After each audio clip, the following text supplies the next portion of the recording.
Halo, Assalamualaikum warahmatullahi wabarakatuh. Bertemu lagi dengan saya Ibu Susi.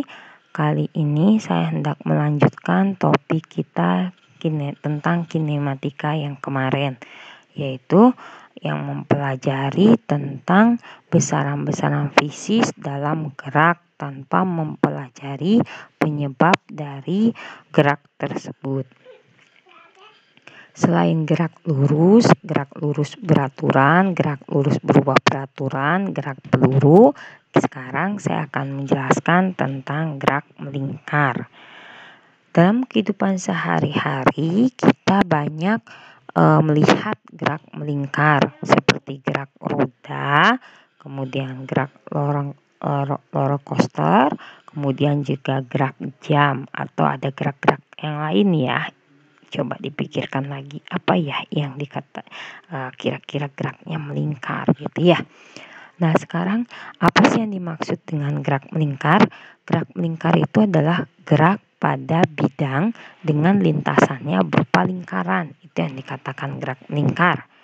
Nah, posisi benda dari gerak pada bidang dapat dinyatakan dalam bentuk vektor. Nah, jadi posisi benda dari gerak melingkar itu dapat dinyatakan dalam bentuk vektor.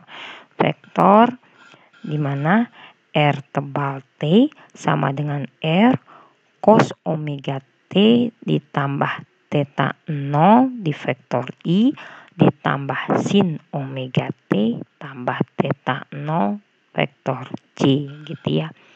Sehingga bisa juga dituliskan R posisi benda pada bidang itu terhadap waktu sama dengan R tebal ini mewakili yang cos omega theta tambah T0 I ditambah sin omega theta tambah T0 J. Nah, konstanta omega ini menyatakan kecepatan sudut. Jadi omega menyatakan kecepatan sudut. Sedangkan theta 0 dia menyatakan sudut awalnya. Sedangkan R tebal dia menyatakan vektor satuan dari R terhadap T. Vektor satuan dari posisi itu ya. Sedangkan R yang tipis ini menyatakan jari-jari lintasan yang besarnya konstan. Jadi R ini dia besarnya konstan. Kebayang kalau misalnya R-nya nggak konstan, tidak akan mungkin menjadi lingkaran gitu ya. Jadi kalau lingkaran itu jari-jarinya akan konstan dari waktu ke waktu, dia konstan segitu. Nah, pada saat T-nya 0 nih, posisinya di mana? Nah, posisinya itu adalah kita masukkan aja T-nya, kita ganti dengan 0. Sehingga di sini cos theta 0 I. Nah, ini juga sin 0 kan? Nah, berarti sin theta 0 J. Ini adalah posisi ketika dia waktunya di 0.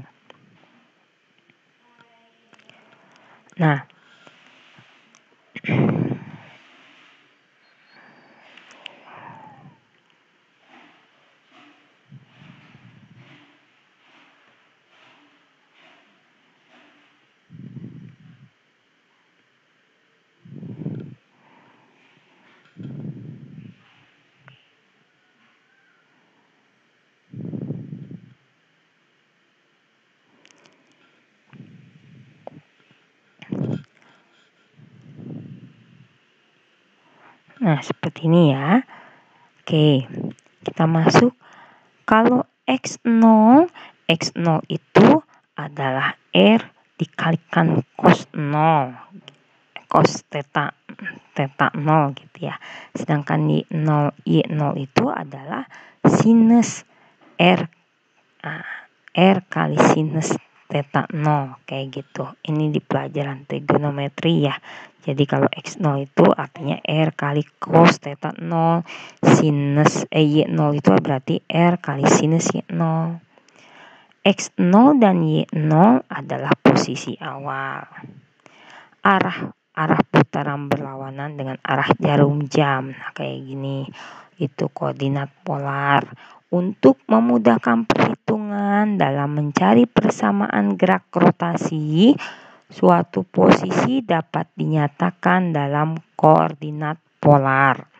Berbeda dengan koordinat kartesius, posisi dari satu titik oleh jarak dari titik tersebut. Jadi gini, posisi dari satu titik dinyatakan oleh jarak dari titik tersebut dengan titik pusat dan sudut yang dibentuk oleh sumbu X positif. Jadi kalau koordinat kartesius mah ya udah lurus aja, kita hitung aja dia dari titik tersebut dengan titik ujungnya gitu ya, dan di sudut yang dibentuk terhadap sumbu X positif. Kayak gitu aja, ini kartesian. Sedangkan kalau misalnya untuk koordinat polar, nah ini vektor posisi dalam koordinat polar dinyatakan di dalam R tebal terhadap T, ini vektor posisinya sama dengan R tipis RT dikalikan AR gitu ya. Dengan RT menyatakan jarak titik pusat ke titik posisi. Nah, ini R ini jarak titik pusat ke titik posisi sebagai fungsi waktu. Sedangkan satuan RR ini sebenarnya ada yang AR, ada yang ER, ada yang RR gitu. Beda-beda karena slide yang belum diperbaiki, nanti secepatnya lah. Di sini vektor satuan RR ini menyatakan arah dari vektor RT ini yang arahnya berubah terhadap waktu. Jadi kalau dibilang R-nya mah tidak berubah, posisi jari-jarinya itu tidak berubah. Tapi kalau RR-nya ini dia berubah tergantung arahnya. Karena kalau misalnya gerak melingkar pasti arahnya berubah. Ya kan, setiap detik arahnya berubah, sudutnya berubah. Untuk gerak melingkar, jarak RT besarnya konstan yang dinyatakan sebagai jari-jari lintasan. Jadi RT ini ya konstan karena kan dibikin melingkar otomatis konstan. Beda dengan ya tidak mungkin lah tidak konstan. Masa satunya lebih tinggi berarti nanti akan membentuk gelembung gitu di situ ya, akan nanjak mungkin ya. Lanjut lagi, kita masuk ke kecepatan dari gerak melingkar itu dinyatakan kalau kecepatan itu kan turunan, ya kan, turunan dari posisi, ya kan, terhadap waktu kemarin kita ingat. Nah, ini kecepatan. Nah, kita tahu bahwa posisinya tadi kan adalah R dikalikan AR, ya kan? Ya, R kalikan ER, ya samalah. ER, AR, RR. Pokoknya dia menunjukkan vektor satuan. Nah, dikarenakan R-nya konstan, kita tarik aja ke depan, R-nya konstan. Maka yang berubah terhadap waktu adalah arah vektornya atau vektor satuannya. Jadi perubahan itu hanya terjadi pada arahnya. Makanya kita turunkannya itu adalah vektor satuannya. Diketahui dari slide sebelumnya bahwa vektor satuannya itu adalah cos omega T ditambah T0I ditambah sin omega T tambah T0J. Nah, theta 0 itu 0, ya kan? Theta 0, 0 ketika sudutnya posisinya 0, 0, maka kita peroleh cos omega TI ditambah sinus omega TJ. Ketika sudutnya 0 ya dia cuma cos omega T ditambah sin omega T. Nah, kemudian kita turunkan kalau cos omega T itu turunannya minus omega sin theta. Ya, kalau cos itu minus sin, kalau sin cos. Turunannya sin adalah cos. Jadi kalau dibilang ini sin omega T berarti omega cos omega T. Nah, sehingga keluarkan omeganya. Omega adalah kecepatan sudut. Nah, kalau dikatakan kayak gini. Nah, ini. Omega minus sinus omega T ditambah cos omega T. Nah, ini sama dengan cos omega T tambah 90i ditambah sinus omega T tambah 90 derajat J gitu ya. Kalau dibilang cos omega T tambah 90 itu adalah cos min sin gitu ya. Cos min sin. Kalau sin cos sin. Nah, tapi plusnya tetap. Waktu dulu saya belajar SMA kayak gitu. Kita tengok aja lah ya. Kita tengok bener nggak ya. Saya tadi lihat. Nah, ini ya. Salah. Mana?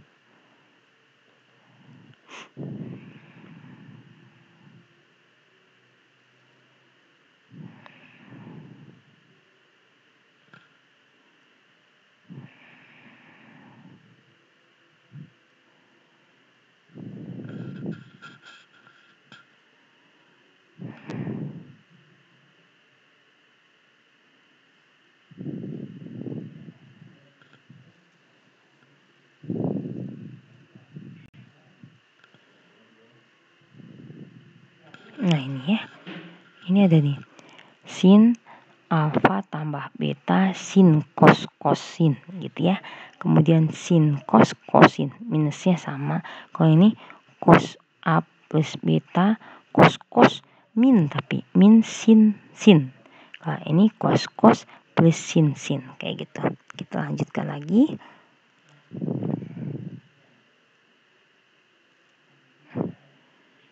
Nah, kalau ini berarti cos sin cos omega T.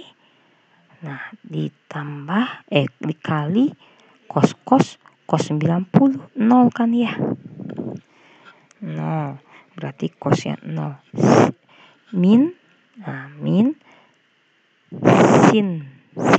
sin omega T sin 91. Berarti dapat min sin omega T. Nah, min sin omega T. Bener kan ya? Kita lanjutkan lagi. Kemudian ini sin cos sin omega T cos 90. 0 ditambah sin cos sin. Jadi cos omega T kali sin 90 berarti cos omega T. Berarti kan sama. Berarti cos omega T kayak gitu. Nah, ini omega E0. Nah, ini vektor satuan E0 ini menyatakan arah tegak lurus dengan vektor satuan ER. Dia tegak lurus ya, seperti gambar di samping. Ini menunjukkan dia tegak lurus 90 derajat. Berarti ada E0 arahnya itu tegak lurus dengan vektor satuan dari ER ini ya. Oke, dengan demikian kecepatan dalam gerak melingkar sama dengan omega dikalikan R dikalikan E0-nya gitu ya. Jadi omega kecepatan sudut kali jari-jari dikalikan dengan vektor satuannya gitu ya. Jadi kalau dibilang kecepatan linier, nah ini kecepatan liniernya berapa? Nah, itu sama dengan kecepatan sudut dikalikan dengan jari-jari si lingkaran tersebut. dan itu dipengaruhi oleh vektor satuannya. Kita lanjutkan lagi. Dengan demikian, besar kecepatan V sama dengan omega R dengan arah tegak lurus vektor posisinya. Arah dari kecepatan merupakan garis singgung dari lintasan lingkaran. Ialah kalau kita lihat di sini A0, dia menyinggung arahnya itu. Vektor satuan A0 menyatakan arah tegak lurus dengan vektor satuan AR seperti gambar di samping ini.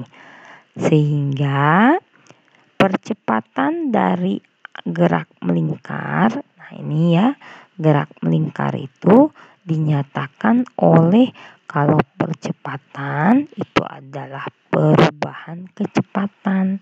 Berarti dvt per dt.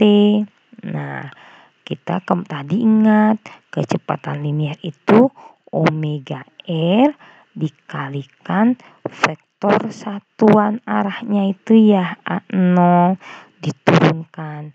Karena si R-nya itu adalah konstan, jari-jarinya konstan, maka R-nya dikedepankan. Kita hanya menurunkan kecepatan sudut dengan vektor satuannya terhadap waktu. Kayak gitu.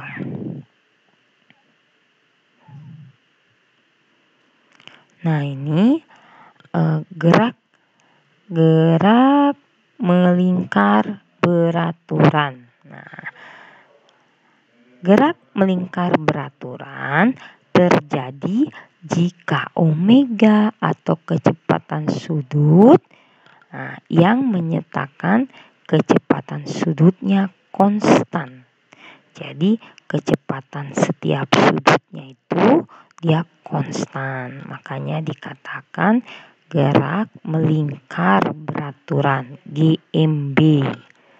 Nah, kecepatan sudut adalah turunan sudut terhadap waktu. Jadi kalau dibilang omega ini ya berarti turunan sudut terhadap waktu. Kayak gitu ya. Nah, oke. Jadi turunan sudut itu berarti omega T, turunan omega T ditambah posisi awalnya. Ya kan, kalau sudut itu sudut kecepatan dikalikan waktunya lah ya, diturunkan. Nah, sehingga turunan dari ketika 0 kan sebuah konstanta, jadi kan 1, sedangkan ini turunkannya jadi omega, sehingga betul kalau kecepatan sudut itu adalah turunan sudut terhadap waktu. Nah, jika kecepatan sudutnya konstan, maka percepatannya berarti AT sama dengan dvt akan kecepatan linear yang diturunkan. Nah, tadi kita udah nemuin, dia bilang bahwa R-nya kan konstan. Kalau gerak melingkar itu R-nya konstan. Nah, sekarang gerak melingkar beraturan. Berarti si omeganya atau kecepatan sudutnya juga konstan. Turunkan juga berarti omega R, sudah ada omega R.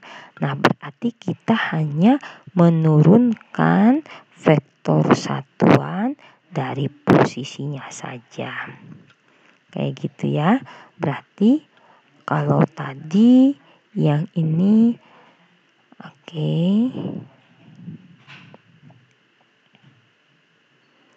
Nah, ini kan ya. Ini adalah omega minus sinus omega TI tambah cos. Nah, ini nih.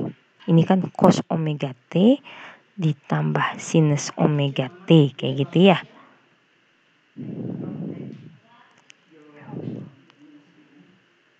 Nah, gitu ya. Oke. Berarti kalau diturunkan jadinya ini. Ya, ini kan EA-nya itu cos omega TI ditambah sin omega TJ. Berarti omega minus sinus omega TIJ ditambah cos omega TJ kayak gitu. Nah, berarti kan di sini minus cos omega TI minus di sini minus kan tambah plus omega TJ kayak gitu.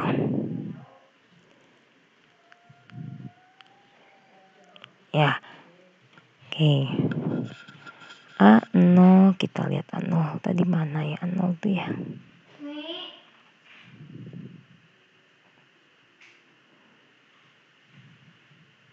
Nah ini cos kan, cos omega gitu ya.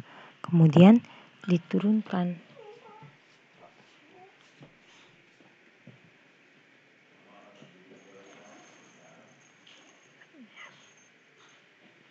Ya.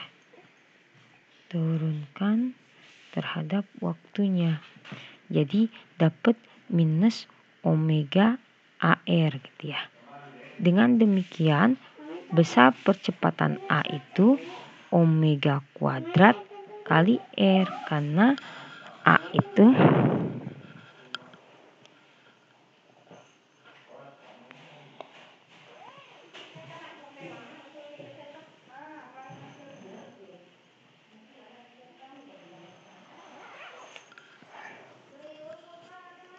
dengan demikian besar percepatan A itu sama dengan kecepatan sudut kuadrat dikalikan R dengan arah berlawanan terhadap vektor posisi. Jadi A itu adalah omega kuadrat kalikan R. Mungkin kalian bisa turunkan dulu yang ini ya. Soalnya tadi saya lihat di hasil turunannya, kita anggap ini sudah benar seperti ini dulu gitu ya. Nah ini dengan arah berlawanan vektor posisi min AR-nya itu gitu ya. Oke, kita lanjutkan dulu. Percepatan yang demikian disebut dengan percepatan sentripetal yang dicirikan arahnya menuju titik pusat. Jika omeganya tidak konstan, maka percepatannya menjadi, nah ini jika omeganya tidak konstan, ini kan omega R ya, DE theta per dt. Nah ini berarti ditambah gitu ya, ditambah turunan dari omega T per dt RA gitu. Nah ini ya berarti kalau ini adalah turunannya berarti R kali percepatan terhadap vektornya, sedangkan kali ini adalah turunin lagi jadi minus omega kuadrat kalikan R terhadap vektornya gitu ya. Oke. Dengan alfa menyatakan percepatan sudut yang merupakan turunan pertama dari kecepatan sudut terhadap waktu. Jadi alfa menyatakan percepatan sudut yang merupakan turunan pertama dari kecepatan sudut. Percepatan yang searah dengan arah kecepatan disebut dengan percepatan tangensial. Jadi percepatan yang searah dengan arah kecepatan kita sebut dengan tangensial gitu ya. Jadi percepatan yang searah dengan arah kecepatan itu tangensial. Tadi mah ke percepatan sentripetal, kemudian percepatan tangensial. Ini adalah sebuah contoh soal. Sebuah roda berotasi murni mengelilingi porosnya. Sebuah titik P yang berjarak 0,2 meter dari sumbu rotasi menempuh sudut dalam radian sebagai berikut. Berarti tetanya posisinya pi T pangkat 3/3 dikurangi pi T pangkat 2/2 dikurangi 2 pi T. T itu dalam second.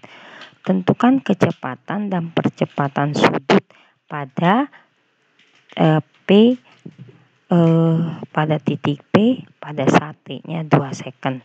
Kita masuk dulu kecepatannya. Kecepatan sudut berarti kan omega. Omega itu turunan dari posisi terhadap waktu. Berarti pi T kuadrat dikurangi pi T dikurangi 2 pi. Jadinya 2 pi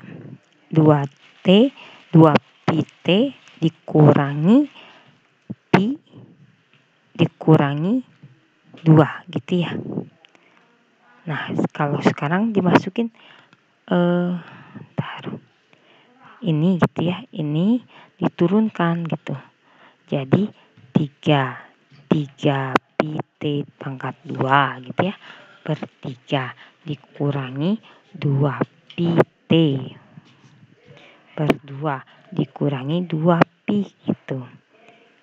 Masukin hasil turunan yang tadi, masukin T-nya 2, berarti 4 dikurangi 2 pi kurangi 2 pi kan 4 pi dikurangi 4 pi jadinya 0, maka diperoleh bahwa omeganya 0.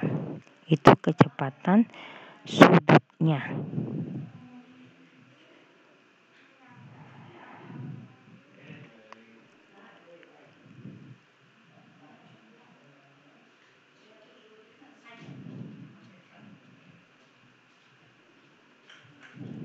Ya, oke, kita lanjutkan dulu. Ini kemudian laju pada yang dia tanyakan lagi, laju pada titik P pada saat 2 second. Berarti lajunya 2 second kan? Berarti V-nya karena laju itu artinya kecepatan linier. V sama dengan omega kali R. Omeganya 0, R-nya 0,2, jadi jawabannya 0. Kemudian ditanyakannya percepatan tangensial dan percepatan sentripetal titik P saat T-nya 2 second. Tangensial dan sentripetal. Kalau tangensial itu artinya percepatan dikalikan R. Nah, kalau sentripetal itu omega kuadrat kalikan R sama dengan 0. Dengan alfa menyatakan percepatan sudut yang besarnya diturunkan lagi percepatan sudutnya. Jadi 2 pi T dikurangi pi. T-nya 2 second. Berarti jadi 4 pi T dikurangi pi. Jadi 3 pi gitu ya. Nah, masukin aja 3 pi. Berarti tangensialnya adalah 3 pi dikalikan 0,2, 0,6 pi. Nah, sekarang masukin omega yang tadi. Oke, omeganya tadi 0 kalikan R juga 0. Jadi percepatan sudutnya 0, sedangkan percepatan tangensialnya 0,6 pi meter per second kuadrat. Sekian dulu perkuliahan kinematika dengan gerak melingkar. Mudah-mudahan penuh berkah. Assalamualaikum warahmatullahi wabarakatuh.